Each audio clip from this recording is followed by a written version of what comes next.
আ Gaya. Hello বন্ধুরা, আমার ঘরের অত্যাচার আইসা পড়ছে। সকাল বেলা যাই গিয়া 2টা অবধি একদম ঠান্ডা নীরব। আমি আরামে 10টা, 10:30, 11টার থেকে ঘুমাই 2টা অবধি। এই যে আমার অত্যাচার আয়া পড়ছে। ওখানেই আয়া করব, মা এটা কই, মা ওইটা কই, মা হাফ প্যান্ট দাও, মা গেঞ্জি দাও, মা খাওয়া দাও, মা আমার ঘরের পরে স্যান্ডেল কই, সব মার উপরে আয়া আটকায় যায়। এই যে আমার অত্যাচার।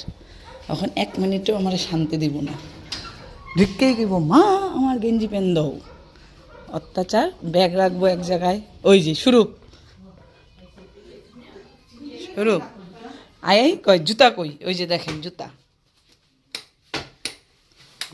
1 মিনিটও খালি পায়ে থাকতে চায় না। এই হইল গিয়ে আমার আরেকটা মহাপুরুষ। ঘরে সব সময় ওই যে ফ্যান দাও দাও কেন, এই যে হাফ প্যান্ট, এই যে হাফ প্যান্ট এখানে এই ট্র্যাক প্যান্ট রাখা আছে, এটা পরা